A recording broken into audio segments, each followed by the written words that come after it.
E aí galera, beleza? Para quem não me conhece, eu sou o professor Jordão. Pessoal, eu vou corrigir as questões de física da FUVEST 2023, segunda fase. São 6 questões. A correção vai ser um pouco longa, né? Porque cada questão aí tem 3 perguntas. E algumas a resposta é fácil, outras a resposta é mais demorada. Bom, e no final, a hora que eu corrigir essas questões, eu vou colocar lá o card, né? Os links lá para um vídeo, que é a correção do Enem do ano passado, e também uma playlist de um dos meus vídeos aqui. Aí vocês podem dar uma olhada e ver se tem interesse. Beleza? Bom, então vamos começar aí, pessoal. Olha lá, primeira questão aí. Usinas hidrelétricas convertem energia mecânica em energia elétrica, que depois é transportada por linhas de transmissão até residências, indústrias, etc. Perguntinha A.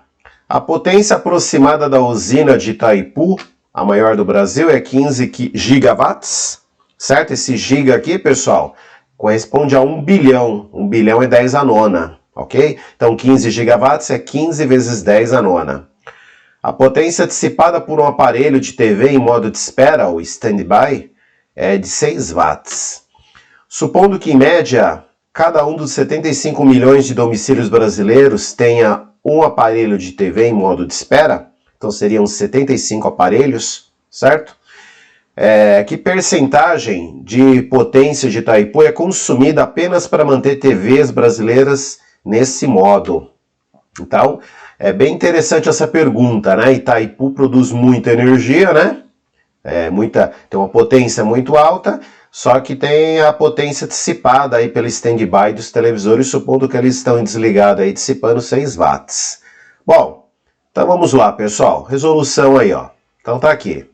A potência de Itaipu é 15 gigawatts, ó, 15 vezes 10 a nona watts.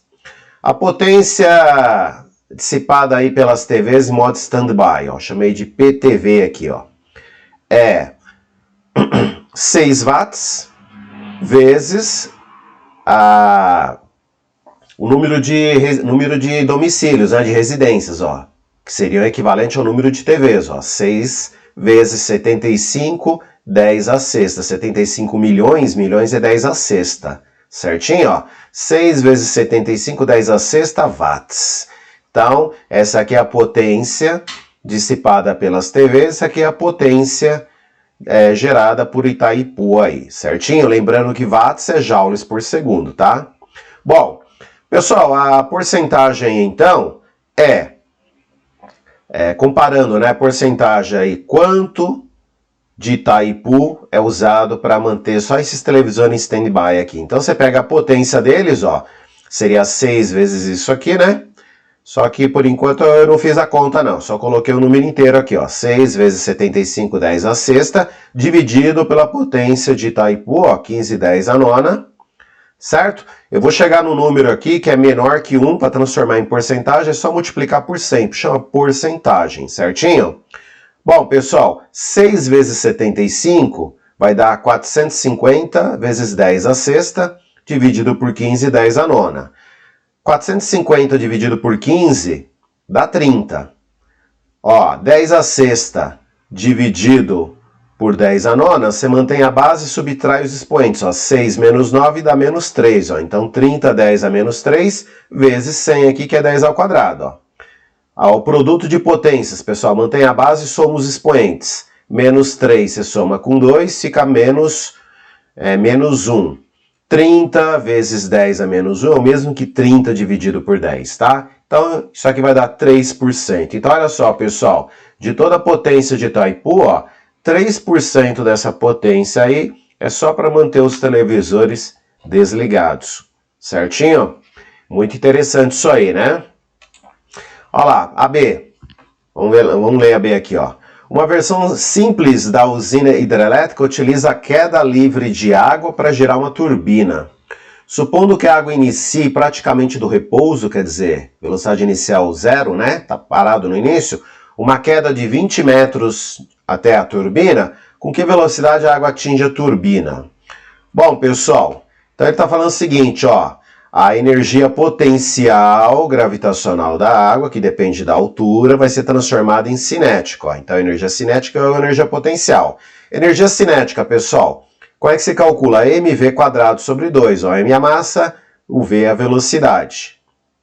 E energia potencial gravitacional, mgh, massa, gravidade, altura. A gravidade ele deu, é 10. Bom, vamos simplificar, pessoal. Eu não tenho a massa, mas não preciso. Ó. Tá vendo que a massa, que é o m, está multiplicando dos dois lados? Ó. Divide aqui pela massa dos dois lados, fica isso aqui, ó. V² sobre 2, o 2 passa multiplicando, ó. V² é 2 vezes g vezes h. Então, para você descobrir a velocidade, é a raiz quadrada de 2gh.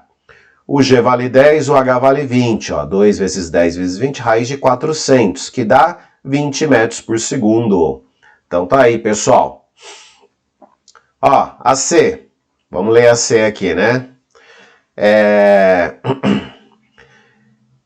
Se conectarmos a tomada da residência a um ferro de passar com um resistor ôhmico de 40 ohms, qual será a corrente máxima que percorrerá o resistor durante a sua operação? Pessoal, então tá aqui, ó, né, ele te dá um gráfico aqui que mostra ó, a oscilação da tensão, né, com o passar do tempo, ó. Então, ó, começa aqui, ó, você tem aqui 0, 100 volts, ó, cada risquinho desse aqui, pessoal, corresponde a 20, ó, 120, 140, 160, 180, ó, começa no 180, cai para 0, vai para menos 180, vai para 0 de novo, mais 180, então a DDP máxima aqui, ó, é 180. Então, olha só, para eu calcular a corrente elétrica, usa a lei de Ohm. U é igual a R vezes I, isolo I. Então, o I aqui, a corrente, é U dividido por R. Ó. Esse U é 180 volts e os 40 ohms que ele me deu estão aqui. Fazendo a continha, ó, divide um pelo outro, 4,5 amperes. Então, tá aí. Beleza? Vamos prosseguir. Questão 2 aí. Uma questão de óptica. Envolvendo espelho côncavo, né? O telescópio espacial James Webb, lançado em 2021, é, em muitos sentidos, um aprimoramento do antigo telescópio Hubble. Uma das diferenças mais notáveis está nas dimensões e nas propriedades ópticas dos espelhos principais destes dois telescópios. Por exemplo, enquanto o espelho principal do Hubble tem uma distância focal de aproximadamente 58 metros, então a distância focal é isso aqui, pessoal, tá aqui o espelho curvo, né, espelho côncavo. Tá aqui o ponto focal, né, onde concentra os raios de luz, certinho? Então, ó, do ponto focal até o vértice do espelho, essa distância aqui que ele chamou de DF é a distância focal, certinho? Então, ele está dizendo aqui que no Hubble é 58 metros. A distância focal do James Webb é aproximadamente o dobro, ó, 131 metros. Tratando de maneira aproximada o funcionamento destes telescópios, consideraremos aqui a reflexão por somente um espelho esférico. Suponha um sistema binário de estrelas, tá? São estrelas, uma girando em torno da outra, separadas por uma distância h. Então tá aqui, estrela A, estrela B, distância entre elas uma distância h. E localizado a uma distância d do espelho, ó. Então a distância das estrelas até o espelho, isso aqui é chamado de distância objeto, porque as estrelas é objeto, certinho? Então essa aqui é a distância objeto. Conforme mostra a figura aí, tá? A distância entre o foco do espelho e o vértice é chamada de distância focal. Beleza. A perguntinha A.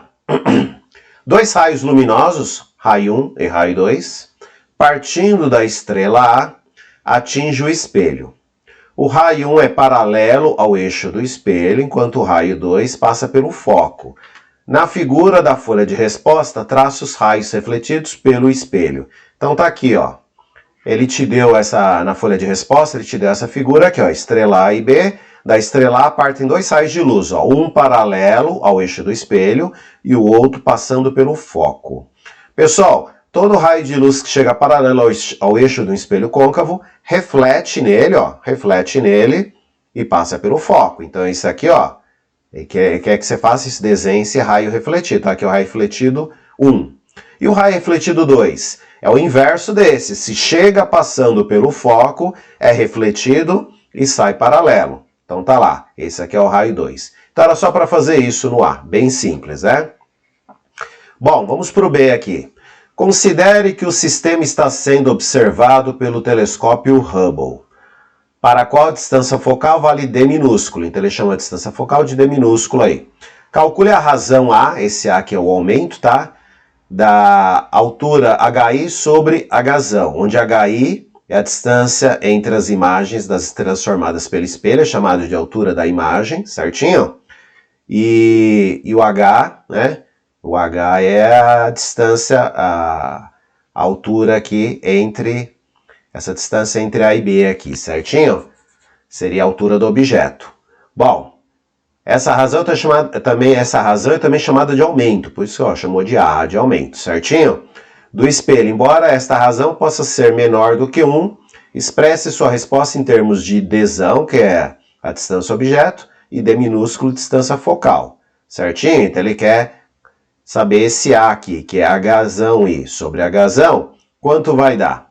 Bom, vamos lá então, pessoal. O aumento é HI aqui, né? Hzão I, que é a altura da imagem, dividido por HO, a altura do objeto aí. Belezinha? Inclusive ele deu isso aqui. Bom, pessoal, mas um jeito de você achar o aumento é isso aqui, ó. Menos distância imagem dividido pela distância objeto, que ele diz que vale Dzão aqui, certinho? Então a distância imagem eu não sei, mas a distância objeto ele diz que vale Dzão. Bom, esse sinal aqui nos preocupa que nós vamos trabalhar em módulo, tá? Nós vamos calcular isso aí e vamos considerar somente um módulo, então esse sinal não vai entrar aqui. Então, olha lá. Então, pessoal, para eu achar esse DI aqui, né? Eu tenho que descobrir isso aqui usando a equação de Gauss, ó. Então, o inverso da distância focal, ele chamou de distância focal aqui de Dzinho, é igual à soma do inverso da distância objeto, 1 sobre D maiúsculo, mais o inverso da distância imagem. Eu tenho que descobrir quanto vale esse DI, eu tenho que isolar isso aqui. Então eu pego 1 sobre Dzão, passo para o outro lado, vai ficar assim, ó, 1 sobre DI é igual 1 sobre Dzinho menos 1 sobre Dzão. Bom, eu tenho que tirar o mínimo aqui, o mínimo múltiplo comum é o produto dos dois, ó, Dzinho vezes Dzão. Isso aqui eu vou dividir pelo de baixo e multiplicar pelo de cima, ó. Dzinho vezes Dzão divide por Dzinho, sobra Dzão vezes 1, Dzão. Agora com outro ali, ó. Dzinho vezes Dzão dividido por Dzão sobra Dzinho vezes 1 lá de cima. Então fica menos Dzinho. Bom, então 1 sobre DI é isso aqui, pessoal. Dzão menos Dzinho, Dzinho vezes Dzão. Só que eu não quero saber 1 sobre DI, eu quero saber quanto vale o DI. Eu vou precisar disso aqui para achar o aumento. Certo? Ó, tá vendo o aumento aqui? Ó? Eu preciso do DI. Então, como é que eu descubro isso? É só inverter desse lado, ó. DI sobre 1. Só que se eu invertir de um lado, eu tenho que inverter do outro lado para manter a proporcionalidade. Então, ó, DI sobre 1 é DI, é igual. Dzinho vezes Dzão fica lá em cima, porque inverteu, embaixo Dzão menos Dzinho. Bom, vamos lá então para o aumento, pessoal. Vou pegar em módulo, que daí eu não considero esse sinal aqui, certo? Bom, então fica assim, Dzinho, né, distância imagem, é isso aqui, ó. Põe no lugar do DI ali, isso aqui, ó. E dividido por Dzão. Pessoal, isso aqui dividido por Dzão, ó, é bem simples, mantém o de cima, multiplica pelo inverso do de baixo, ou seja, esse Dzão vai cortar com esse Dzão, vai sobrar isso aqui, o aumento vai ser Dzinho dividido por Dzão menos Dzinho, que é a resposta que ele queria aí, o aumento em função de Dzinho e Dzão. Joia aí? Né? Se fosse numérico aqui, talvez fosse melhor, né? Essas questões algébricas confundem a gente aí, tá bom? Dá a sua opinião aí, diz aí, o que você achou dessa questão? Fácil ou difícil? Bom, o A foi fácil, esse aqui já foi mais complicado, né? Mas dá a sua opinião aí, pessoal. Bom, vamos fazer o C aqui, ó. Considere agora que o sistema esteja sendo observado pelo telescópio James Webb, para o qual a distância focal é 2 vezes Dzinho, é o dobro do Hubble, ó, 2 vezes Dzinho. Calcule a razão entre os aumentos dos dois espelhos. Expresse sua resposta em termos de Dzão e Dzinho, tá? Então, vamos lá. Resolução aí. Então, o aumento aí do Hubble, que eu chamei de Hzão aqui, ó, Dzinho sobre Dzão menos Dzinho. E qual vai ser o aumento do James Webb? Tá aqui o W de James Webb. Bom, esse aumento aí é o seguinte, pessoal. Eu teria que fazer tudo isso aqui para o James Webb. Mas não precisa, né? Ele disse que é o dobro, né? Em vez de D é 2D. Então, no lugar do D aqui você coloca 2D. No lugar do Dzinho aqui você coloca 2D, ó. Certinho? Bom, então vamos lá. A razão vai ser, eu vou pegar o James Webb aí, né? E dividir pelo Hubble. Ó, o James Webb é isso aqui. Vai ser dividido por isso aqui. Uma fração dividido por outra fração. Qual é o truque? Mantém o de cima, ó. Mantém o de cima, que é o James Webb, é 2Dzinho sobre Dzão menos 2D. E multiplica pelo inverso do de baixo. O de baixo é o inverso disso aqui, ó. Dzão menos Dzinho sobre D. Olha só que legal, vai simplificar aqui, ó. Esse Dzinho corta com esse Dzinho, vai sobrar isso aqui, ó. 2 vezes Dzão menos Dzinho. Embaixo é o que sobrou aqui, ó. Dzão menos 2Dzinho, ó. Tá aí a razão. Beleza? Vamos prosseguir aí, povo. Olha lá, questão 3. Considere um mergulhador em um lago de águas calmas. Então é uma questão aí de hidrostática, mas tem também alguma coisa aí sobre a teoria dos gases. Olha lá, esse mergulhador possui uma massa de 75 kg e um volume corporal de 70 litros. Para o mergulho, ele acopla a si um cilindro de ar de 15 kg e que tem um volume de 10 litros. Estando completamente imersos na água, quer dizer, totalmente mergulhados, tá? O mergulhador para de nadar.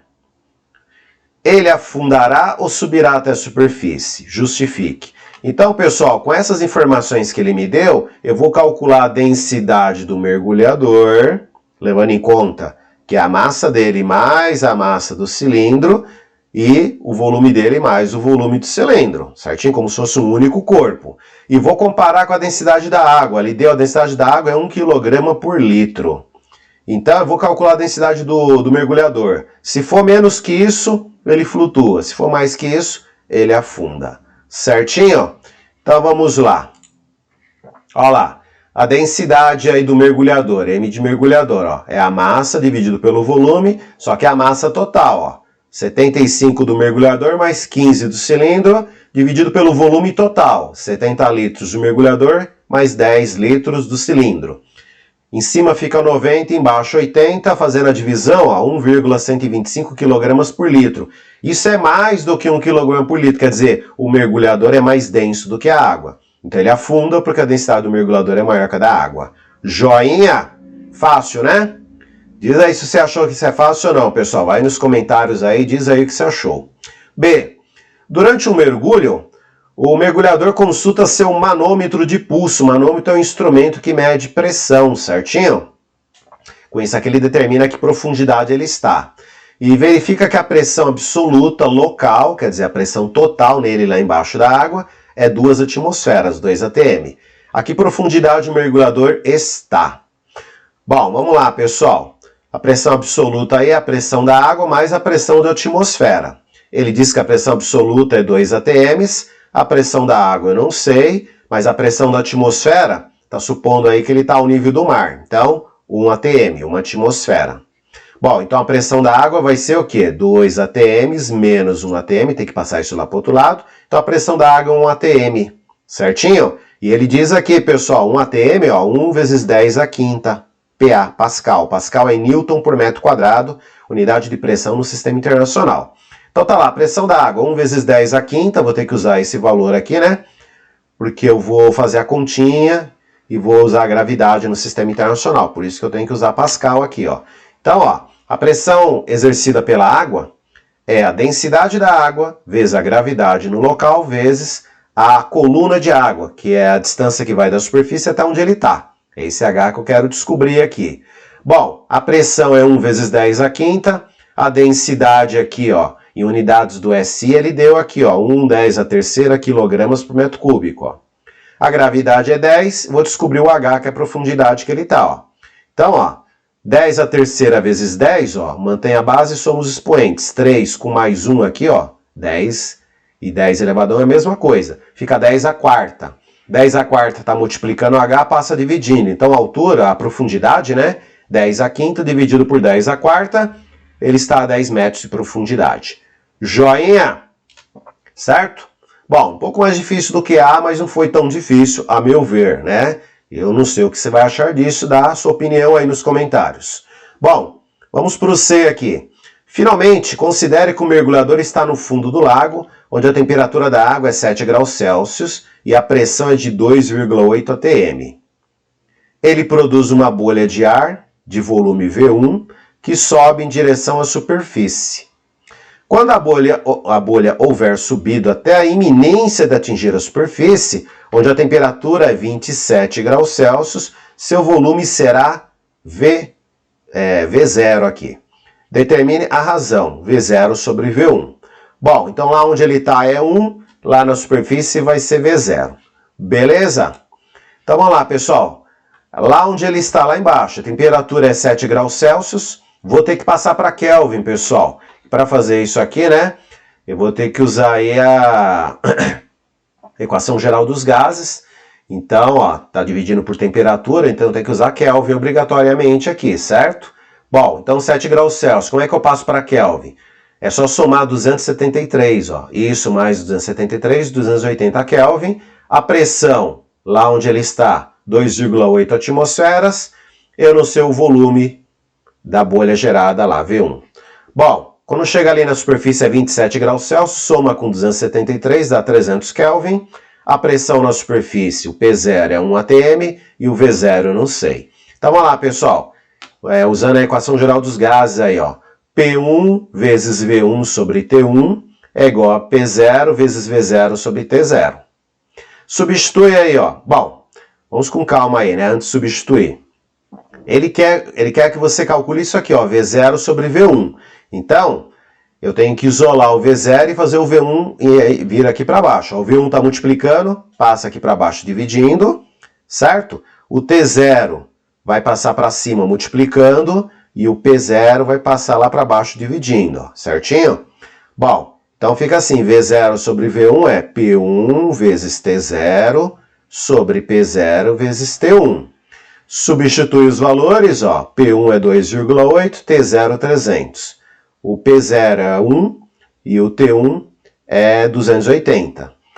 Multiplicando aqui em cima e multiplicando embaixo, né? Você vai chegar nisso aqui, ó. 300 sobre 10, né? Um jeito fácil de fazer isso, pessoal. Divide aqui em cima por 2,8, dá 300. Divide aqui embaixo por 2,8, dá 100. Esse é o jeito mais fácil de fazer, tá? Então vai ficar 300 dividido por 100. Isso aqui vai dar 3, então a razão da 3 é essa resposta aí. Joia? Vamos para 4, olha lá. Um circuito é formado por dois resistores em paralelo, imersos no vácuo, separados por uma distância D, ligados a uma bateria de força eletromotriz V.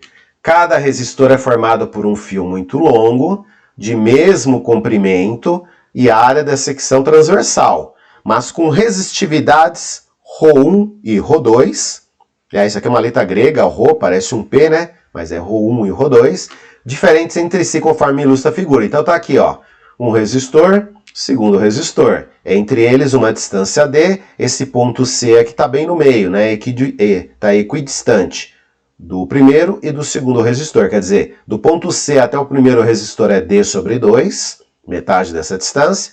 De C até o segundo resistor, D sobre 2. Estou falando isso porque a gente vai precisar disso aí mais para frente para responder uma das questões. Então, ó, tá aqui. O gerador, sai a corrente total aqui do polo positivo, ela se divide em duas, ó, corrente 1 e corrente 2. Chega nesse ponto, ela se junta novamente e volta para o polo negativo. Pessoal, eles têm o mesmo comprimento e a mesma área da secção transversal. Então, a resistência deles só vai depender da sua resistividade, ó, né? O cara que tiver maior resistividade tem maior resistência elétrica, passa menos corrente por ele. Bom, vamos ver aí as perguntas. Pergunta A. Sendo P1 e P2 as potências dissipadas nos resistores 1 e 2, respectivamente, calcule a razão P1 sobre P2, expresse sua resposta em termos de Rho1 e Rho2. Bom, potência dissipada, pessoal, tá aqui, ó. Potência dissipada no resistor, né? Uma das formas de calcular isso, ó, é DDP ao quadrado dividido pela resistência. No caso, a DDP é V, ó, V quadrado dividido por R aqui.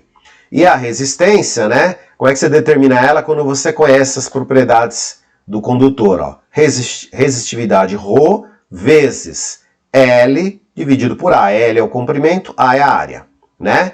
Bom, então, ó, calcular a potência do primeiro ali, do primeiro resistor, ó. V quadrado dividido por ρ1 vezes L sobre A.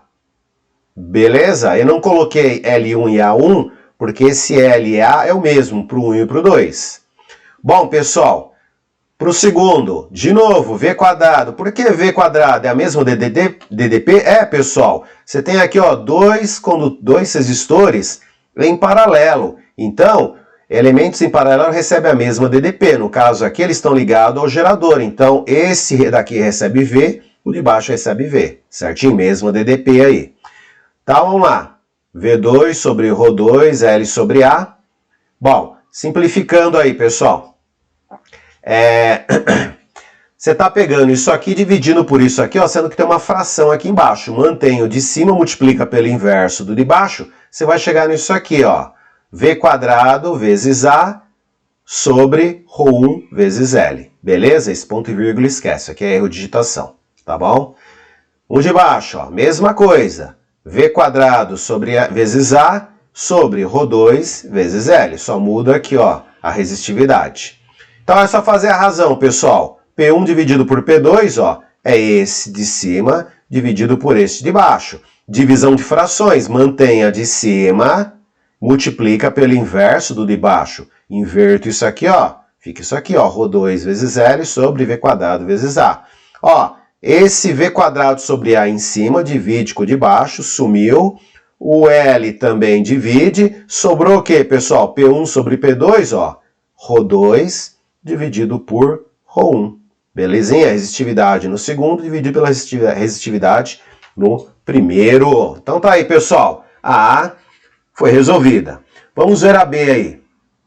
Considerando que a corrente total no circuito seja I, obtenha em função de I, ρ1 e ρ2, o valor das correntes I1 e I2 que atravessam os resistores 1 e 2, respectivamente. Então tá aí, pessoal. Olha lá, o que eu sei? Eu sei que a DDP no primeiro e no segundo resistor é igual. Então eu posso fazer essa afirmação aqui, ó. V1 é igual a V2, que é igual. Só que o V1, usando lei de Ohm, pessoal, DDP é a resistência vezes a corrente. O URI, né? O é igual a R vezes I. Tá? No caso aqui, a DDP é V1 e aqui V2, mas é a mesma. Então, no lugar de V1, você coloca R1 vezes I1 é igual para o segundo, R2 vezes I2, lei de Ohm. Bom, substitui no lugar de R1, fica isso aqui, né? Ó, ρ1 vezes L sobre A vezes I1. Ó, no lugar do R2, a mesma coisa, só que vai ser ρ2 vezes L sobre A vezes I2. Ó, dá para simplificar, né? Ó, L sobre A cancela dos dois lados. Sobrou isso aqui, ó. ρ1 vezes I1 é igual a ρ2 vezes I2. Bom, eu quero saber a corrente I1. O ρ1 passa dividindo, fica assim, ó, ρ2 sobre ρ1 vezes I2. Eu quero saber a corrente I2. Então, o ρ2 está multiplicando, passa dividindo, ó. Então, a corrente 2 é ρ1 sobre ρ2 vezes I1. Certo? Bom, vamos prosseguir aí, ó. Para fazer a próxima questão, pessoal, eu vou precisar dessa figura aqui, né? Mas vamos ler aqui primeiro, né? Ó. Obtenha a expressão para o módulo do campo magnético no ponto C, ó. Quero saber o campo magnético total aqui no ponto C, o resultante, mostrado na figura. Equidistante dos dois resistores, considerando que a corrente 1 é a corrente 2 dividido por 4, é um quarto da corrente 2, certo? Expresse sua resposta somente em termos de D, que é a distância aqui, μ0, que é a constante de permeabilidade magnética do vácuo, e a corrente I total. Bom, como eu falei, vou precisar dessa figura. Pessoal, uma corrente elétrica passando por um condutor gera em torno do condutor um campo magnético e as linhas de campo ficam girando em torno dele. Então, olha só, regra da mão direita. O dedão indica a corrente e os dedinhos indicam o sentido do movimento das linhas de campo magnético. Esse B aqui é o campo magnético. Então, nesse caso aqui, ó, quando a corrente está para a direita, ó, as linhas de campo entram por cima, campo entrando, e sai por baixo. Bom, e se fosse o contrário, invertesse a corrente, isso aqui iria inverter, certo? Ela ia gerar no sentido oposto. Mas no caso aqui, olha só. No caso aqui, a corrente é da direita para a esquerda, então por isso que eu peguei esse sentido aqui. Então vamos lá, pessoal. Tá lá a corrente 1 e 2. Vamos ver qual é o campo magnético que elas geram no ponto C, cada uma delas. Cada uma delas está gerando um campo. Por isso que eu vou descobrir o campo resultante, que são dois campos. A soma vetorial desses dois campos vai me dar o campo resultante. Olha lá, pessoal. A corrente I1 está no condutor de cima. Olha lá, as linhas entram por cima e sai por baixo aqui. Então, nesse ponto, ó, você tem linhas de campo saindo, então campo magnético B1, né? Sinal de saindo, ó, como se fosse a ponta de uma flecha vindo na sua direção, certinho? Isso aqui equivale ao polo norte magnético desse campo. Bom, e esse aqui, pessoal, o de baixo? Olha lá, o de baixo, olha só, o fio de baixo agora, ó, entra por cima e sai por baixo, só que o que me interessa é o que está entre os condutores, ó. Então, aqui em cima, ó, né, o condutor de baixo, nesse ponto C vai gerar um campo B2, em que as linhas de campo estão entrando, ó, uma bolinha com X, como se fosse a parte traseira da flecha lá, penetrando no plano aí. Certinho? Então eu tenho uma linha de campo saindo, uma linha de campo entrando, são linhas opostas, né? Sentidos opostos. Então o campo resultante vai ser uma subtração desses dois. Eu vou descobrir quanto é o B1, vou descobrir quanto é o B2 e vou fazer a subtração deles, tá? Eu vou subtrair sempre o maior menos o menor para evitar sinal negativo aí na resposta desnecessário. Bom, vamos lá então. A corrente total é a corrente 1 mais I2, já sabíamos disso. A corrente 1 é a corrente 2 dividido por 4, foi ele que falou isso, certo? E o campo magnético aqui, ó, total, eu pus um T de total, né? Eu fiz B2 menos B1, porque o B2 é maior que o B1. Mas como é que você sabe disso? Porque ele afirmou, ó, quando ele afirma, pessoal, que a corrente 1 é 1/4 da corrente 2, né? É sinal que a corrente 2 é maior, certo? É 4 vezes maior. E o campo magnético, né? Na hora de você calcular o campo magnético, você usa isso aqui, ó. μ0, que é a permeabilidade magnética, vezes a corrente, dividido por 2π vezes a distância, certo? Então, vai depender da corrente, porque a distância, ó, a distância é a mesma, d sobre 2, d sobre 2, certo? A permeabilidade magnética, que o μ0, também é o mesmo para os dois, é uma constante, e 2π também. Então, o campo magnético vai depender da corrente. O cara que tiver a maior corrente tem o campo mais intenso. E no caso aqui, ó, quando ele faz essa afirmação que a corrente 1 é I2 dividido por 4, ele está dizendo que a corrente 4 é bem maior que 1, 4 vezes maior. E então, qual é a jogada aí? Eu vou fazer o B2 menos B1 porque ele é o maior. Vai ter o maior módulo aí, maior valor. Então vamos lá, pessoal, calculando o B1, ó, μ0 vezes μ0 vezes I1, dividido por 2π, d sobre 2, tá? Que é essa distância aqui, ó. Ó, simplificando, né, esse 2 aqui divide com esse 2, vai ficar μ vezes d, e no lugar de 1, né, no lugar de 1 você coloca o valor de 1, mas quanto vale 1, pessoal? Bom, eu vou ter que calcular esse 1 aqui, eu fiz a conta aqui em cima, certo? Então vamos lá, ó. A corrente total é, no lugar de 1 eu coloquei I2 sobre 4, foi ele que afirmou isso, mais I2. Bom, faço o mínimo múltiplo comum e descubro o seguinte, pessoal. O I, a corrente total, é 5/4 de I2, certo? Bom, então, para descobrir o I2, ó, o 4 passa multiplicando o I e o 5 passa dividindo. Então, ó, o I2 vai ser 4/5 de I. E, bom, se o I2 é 4/5 de I, o I1 aqui, ó, vai ser 1/5, né? Porque a soma dos dois tem que dar a corrente total, certinho? Mas isso aqui é fácil de ver isso, né, pessoal? É só você refazer isso aqui, né? E colocar aqui, ó, I2 vezes 4, que é 4 vezes maior, aqui vai ser 1, aí você chega nisso. Mas o jeito mais fácil é assim, ó. O I2 é 4/5 de I, né? Então o I1 vai ser 1/5, porque a soma de 4/5 com 1/5 vai dar 1 inteiro, que é a corrente. Bom, vamos lá então, no lugar de B1, no lugar de 1 você coloca a corrente, ó. Então fica μ0 sobre π vezes D, dividido vezes 1/5 de I, fica I sobre 5, ó lá. O B2, a mesma coisa, no lugar do I2, eu coloco 4/5. Lembrando que esse 2 cancela com esse, 4/5 de I, ó, 4/5 de I vezes μ0 sobre πD. Bom, agora, pessoal, é só fazer a subtração aqui, ó.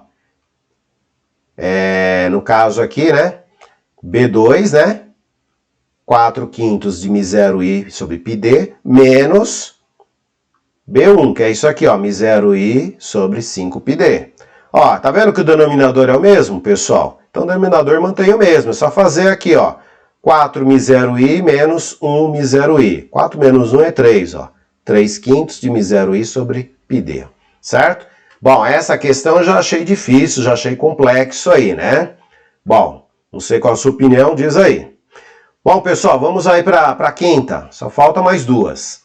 Olha lá, o efeito Doppler é uma questão de ondulatória, né? O efeito Doppler é caracterizado pela detecção de uma frequência diferente daquela emitida pela fonte, devido ao movimento relativo entre fonte e observador. Ele possui diversas aplicações, seja na medicina, astronomia ou ainda em sonares de velocidade, nos quais a velocidade de um objeto é medida comparando-se a frequência sonora emitida com aquela que é detectada. Bom, considere um sonar de velocidade. Sonar é um tipo de radar, só que em vez de emitir micro-ondas, né, que é onda eletromagnética, ele emite ondas ultrassônicas aí, tá? Um som de alta frequência, que envia ondas sonoras de 0,1 MHz. Lembrando que o megahertz aqui, cada mega é 10 a sexta, 1 milhão de hertz, tá? Em direção a um veículo que se aproxima com velocidade desconhecida. Beleza? Olha lá, calcule o comprimento de onda emitida pelo sonar. Então vamos lá, pessoal. Primeira coisa importante, ó. 0,10 MHz é 0,1 vezes, o mega é 1 milhão, ó, 10 a sexta. 0,1 vezes 1 milhão vai dar 100 mil. Que multiplicar por 0,1 mesmo que dividir por 10. 100 mil é o mesmo que 10 a quinta. Então vamos lá, calcule o comprimento de onda emitido pelo sonar, ó lá. Vamos usar a equação de onda, né, ó. V igual a lambda vezes F. O lambda eu vou isolar, fica V dividido por F. O V é 300, que é a velocidade do veículo aí, ó. Desculpa, a velocidade do som, né? Ó lá, 300 metros por segundo, velocidade do som, que é 310 ao quadrado, dividido por 10 à quinta. Então, ó, como é que eu faço divisão de potências de 10? Mantém a base, que é 10, subtrai os expoentes. 2 menos 5 dá menos 3, ó. 3, 10 a menos 3 metros. Essa seria a resposta. Você poderia também responder que é 3 milímetros, porque, ó, 3, 10 a menos 3, 3 vezes 10 a menos 3, é o mesmo que 3 dividido por 1000, né? 3 milésimos de metro, 3 milímetros. Então tá aí. Essa aí não foi difícil, certo? Vamos para a segunda aí, né? Ó, para a segunda aí eu vou precisar dessa figurinha aqui, tá bom? Eu fiz um esqueminha aqui, ó, né? Peguei um carrinho de brinquedo meu, fiz uma foto e montei um esquema aqui para poder explicar a jogada aqui, ó. AB, suponha que exista um detector de ondas sonoras no carro, né? Então o carro tem um detector que pega esse sinal aí do sonar. Calcule a frequência detectada por esse detector, considerando que o carro se aproxima do sonar com velocidade de 30 metros por segundo. Bom, e para facilitar a sua vida, né, olha só, ele deu a formulinha aqui, né? Ó, a frequência detectada que está no carro sobre, né, a velocidade aí do som, mais ou menos a velocidade do veículo aí, do carro. É igual a frequência emitida pelo sonar dividido, né, pela velocidade aí do som, mais ou menos a velocidade do equipamento de sonar, que aqui no caso vai ser 0, que ele está parado aí, certinho? Bom, então vamos lá. Então você pega a formulinha aqui, né? Ó, FD sobre VS mais VD é igual a FE sobre VS mais VE. Bom, pessoal, porque eu considerei aqui mais aqui, tá? Esse mais aqui não esquenta a cabeça que isso aqui vai ser 0, tá? Mas o importante é esse mais aqui, não pode errar aqui. Ó, como o detector está no carro, e o sinal está viajando aqui para a direita, eu considerei para a direita positivo e para a esquerda negativo, certinho? Então, como o sinal viaja na direção do carro, certinho? Então, eu considerei aqui a velocidade positiva aqui, beleza? Bom, então vamos lá, eu quero calcular o FD. Então, no lugar do VS é a velocidade do som, 300, o VD é a velocidade do carro, 30.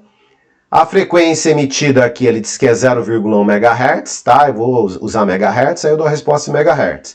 Dividido pela velocidade do som, porque isso aqui é 0, 300. Né?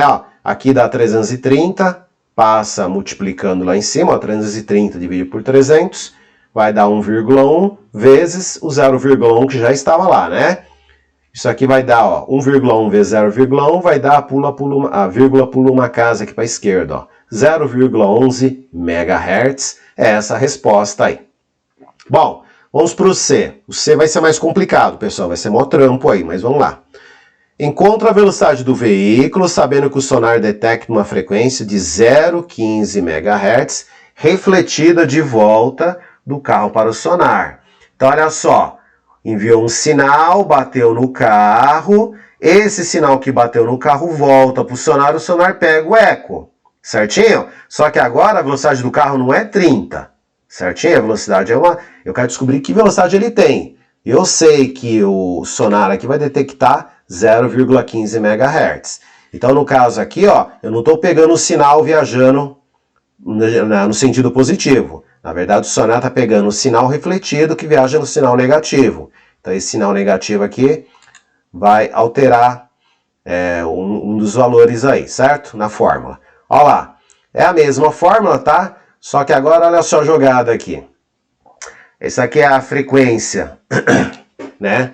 A frequência que primeiro eu calculo isso aqui, pessoal. A frequência captada pelo carro, o sinal viaja e atinge o carro. O carro capta essa frequência. Eu tenho que descobrir essa frequência antes de calcular essa aqui. Eu vou calcular duas vezes essa frequência. Primeiro eu calculo a frequência detectada pelo carro. Então, é a mesma fórmula que eu usei no B aqui, A frequência detectada pelo carro, chamei de VC, sobre 300 mais V, eu não sei o valor desse V, né? Nesse aqui eu sabia, agora eu não sei. É igual a 0,1, é a mesma frequência, por 300, né? Bom, aí você faz a continha, isola o FC, isolando o FC, esse cara aqui, passa, tá dividindo, passa multiplicando, fica 300 mais V sobre 3.000 aqui. Por que 3.000, pessoal? Porque eu simplifiquei aqui, tá vendo que é 0,1 dividido por 300? O que eu fiz, Eu dividi em cima por 0,1, deu 1, só que se eu divido em cima por 0,1, eu divido embaixo também por 0,1 e dá 3.000, certo? Então, para não trabalhar com esses números quebrados, eu fiz isso aqui, simplifiquei, dividi em cima e embaixo por 0,1, ficou 1 sobre 3.000. Aí isso aqui passa multiplicando, fica 300 mais V sobre 3.000. Então, essa é a frequência captada pelo carro, FC. Bom, agora vamos calcular a frequência captada pelo sonar aqui, É a mesma fórmula, certinho? Olha lá, frequência captada aí pelo sonar, né? Velocidade do som, ele está parado, então é 0, belezinha? É igual a FC, que é a frequência que o carro captou, dividido por 300 menos V. Bom, pessoal, por que eu coloquei... Opa, deixa eu voltar aqui. Por que eu coloquei menos aqui, certo? Porque, olha só, o sonar está pegando o sinal que foi refletido pelo carro viajando no sentido negativo, para a esquerda. Por isso que eu coloquei esse menos aqui. O FC, ele diz que vale 0,15, né? Então fica 0,15 aí, né? Opa, desculpa, não é o FC que vale 0,15, bobeei aqui, né? A frequência detectada pelo sonar é 0,15. Então, esse, DS aqui detectada pelo sonar, tá? Esse FDS vale 0,15 sobre 300, é igual. Esse FC é justamente isso que eu determinei aqui em cima, por isso que esse item dessa questão é muito complicado, certo? Eu tinha que fazer isso aqui primeiro, para depois refazer essa conta. Então, isso aqui eu considero bem difícil, certo? Então, no lugar do FC eu coloco 300 mais V sobre 3.000, né? Tudo isso dividido aí por 300 menos V, né? Mantenho de cima, né? Multiplica pelo inverso de baixo, então vai ter isso aqui, pessoal. 300 mais V sobre 3.000 vezes 300 menos V, que já estava lá embaixo. Bom, agora é musculação aí, né? Fazer as continhas. Então vamos lá, primeira coisa, eu vou simplificar, ó, dividir aqui por 300, deu 1, dividir aqui por 300, deu 10, ó, simplificou pra caramba. Multiplique em cruz, né, ó, 300 mais V vezes 1, tá aqui, 0,15 vezes 10, 300 menos V, tá aqui, ó. Bom, esse produto aqui, ó, vai dar 1,5, né, então fica 1,5, 300 menos V, é igual a 300 mais V. Bom, aí faz a distributiva, 1,5 vezes 300 dá 450, 1,5 menos V, menos 1,5, 300 mais V. O menos 1,5 passa para esse lado, ó, fica 1,5 mais V. E o 300 eu passo para o outro lado, fica 450 menos 300. Aqui ó, dá 150, 2,5V, isola o V. 2,5 passa dividindo, ó lá, 60 metros por segundo. Questão difícil essa, hein? Bom, o bom da segunda fase, pessoal, que tem meio certo, né? Então, ó, você conseguiu fazer a primeira e a segunda, você acertou 2/3 da questão, mesmo que você tenha errado a C. Então, esse é o legal da segunda fase, aí tem meio certo, 1/3 de certo, e assim por diante, né? Diferente de uma questão de alternativas, que você assinou a alternativa errada, você errou tudo, né? Bom, vamos para a última aí, então, pessoal. Olha lá, em artigo publicado em 2022... uma física e um físico brasileiros propuseram interessante analogia entre congestionamentos de carros e a física de buracos negros. Está aqui o nome dos pesquisadores aí, né? E aqui o nome do trabalho e onde foi publicado. Considere uma fila de 9 carros, inicialmente posições X0, X1, X2 até o X8 lá, certo? 9 carros. E nessas posições aqui, separados um do outro por uma distância D. Então a distância entre um carro e outro é D. E se movendo com velocidade constante V na direção negativa do eixo, ó, certinho? Estava se movendo para a esquerda aqui, ó. Todos eles têm a mesma velocidade, tá aqui as diferentes posições. No instante inicial, o carro 0 freia, é o carro na posição X0, ele freia, acionando sua luz de freio. Após o intervalo de tempo T1, o carro 1 freia, acionando a sua luz de freio. O carro 2... por sua vez, freia e aciona sua luz de freio em tempo T2, após o carro 1 acionar a sua luz de freio, assim por diante, né? Então esse aqui pisa no freio, a luz acende, o cara daqui vê, ele pisa no freio também, esse aqui vê, também pisa no freio, certinho?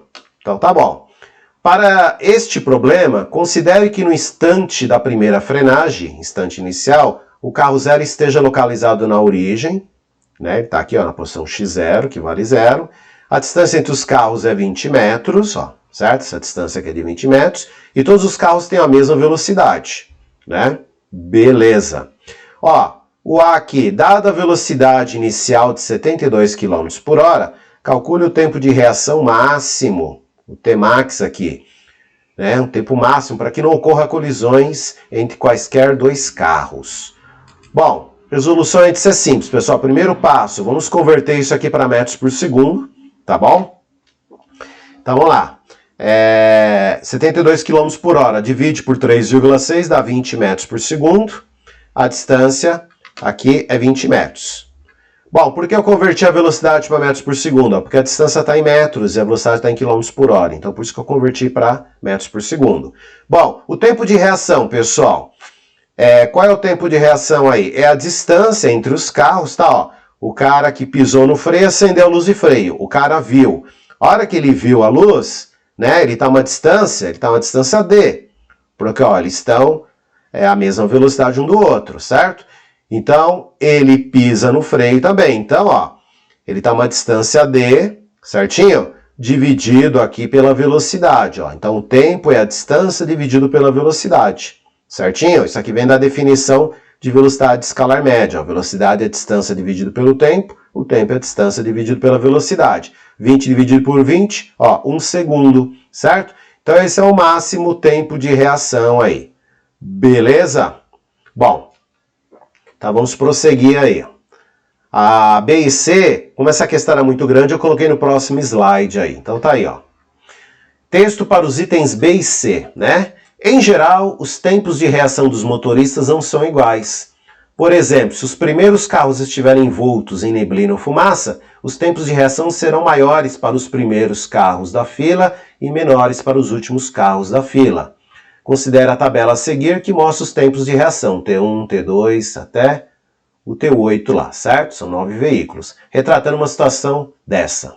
Então tá lá, né, os 9 veículos, né, de 1 a 8 aí, e os tempos de reação de cada um. Se o tempo de reação de um dado carro for maior que o tempo máximo, esse carro vai colidir, né, inevitavelmente vai colidir com o carro da frente. Em uma analogia proposta pelos autores do artigo, esse carro entra no horizonte dos eventos de um buraco negro veicular. Porque no buraco negro, né, existe uma distância lá, que se você ultrapassar, você não consegue mais escapar do buraco negro, né? No caso aqui, existe uma distância aí que se você ultrapassar, você vai colidir com o carro da frente. Bom, o B aqui, ó, supõe agora uma outra velocidade VIN, ó, velocidade inicial, tal que o tempo máximo de reação é 0,89 segundos, tá? Utilizando os dados da tabela, determine em metros a posição do horizonte de eventos, ou seja, a posição XH, tal que todos os carros com posição inicial XJ menor ou igual a esse XH, inevitavelmente colidirão com o carro da frente. Então vamos lá, pessoal. Olha só, esse XH vai ser 5 vezes D, né? Bom, esse D é a distância entre os carros, certinho? É 20 metros. Mas de onde eu tirei esse 5? O 5 eu tirei daqui, pessoal. Ele diz que o tempo é 0,89, certinho? Então, olha só. Esse aqui colide, esse aqui colide, esse aqui também colide. Está acima de 0,89. Esse aqui está abaixo de 0,89. Esse já não colide. Então, ó, o carro que eu vou considerar é o quinto carro aqui, certinho? Então eu pego aí a distância dele em relação ao primeiro, né, ó, né? E isso aqui vai ser, ó, ele tá na quinta posição, né? A distância entre eles é 20, ó, 5 vezes 20 dá 100 metros, certinho? Então esse é o XH aí, certinho? Então, se essa condição aí que ele pediu, o XH é 100 metros. Bom, agora vamos para o C. Calcule o intervalo de velocidade compatível com XH de 60 metros. Bom, olha só. Eu quero descobrir duas velocidades, né? Então, essa velocidade inicial compatível com esse aqui está entre dois valores aí. Então, como é que eu vou fazer isso aí? Então, vamos lá, pessoal. 60 metros aqui. Beleza. Então, olha só, pessoal. Então, 60 metros. Entre os carros, né? Você tem 20 metros, ó. 20, 40, 60, né? Então, se é 60 metros, eu estou considerando o terceiro carro, certo? Ó, o terceiro carro, o tempo de reação é 1,6 segundos. A distância entre o terceiro e o segundo carro é 20 metros. Aí eu calculo, né? Calculo essa velocidade, ó. Certinho? Olha lá, pessoal, a velocidade é a distância dividido pelo tempo, D1 sobre T1, ó. 20 dividido por 1,6 dá 12,5, certinho? Então, a velocidade dele tem que ser superior a isso aqui, beleza? Bom, só que aí eu tenho que considerar agora o carro que vem depois dele. Eu considerei o carro que vem antes em relação a ele, agora eu vou considerar o carro que vem depois aqui. Certinho? Ó, distância entre eles também é 20, só que o tempo de reação do quarto carro aqui, ó, é 1 segundo. Então é a mesma conta aí, ó, né? O V2 vai ter que ser menor que D2 sobre T2, ó, o D é 20, o tempo é 1, ó, 20 metros por segundo. Então essa velocidade aí, ela está entre 12,5 e 20 metros por segundo aí, certinho? Então essa C aqui eu achei bem difícil, né? Bem complicada. Você entendeu o que ele queria, né? E como é que você chegava. Então eu achei esse item C bem fácil, bem difícil aqui, né? Na verdade fácil mesmo foi só o primeiro, né? O segundo também já dava uns problemas aí. Bom, dá a sua opinião, o que você achou aí. Pessoal, aqui ó, vai aparecer aqui, né, ó, um link aqui para você assistir a correção do Enem do ano passado, certinho? 2022, e vai aparecer uma playlist, aqui eu vou colocar uma playlist para você ver alguns vídeos meus, mas é só olhar aí, ó, tem playlist, tem vídeo de astronomia, experiências e assim por diante. Se você gostou, pessoal, se inscreve no meu canal, ó, Física e muito mais aí, ó, clica aí, compartilha, ativa o sininho. Também, ó, pessoal, tô no Instagram, se for do seu interesse, me procura no Instagram lá.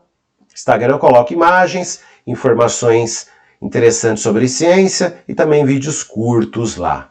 É isso aí, pessoal. Obrigado aí pela sua audiência e até mais, pessoal.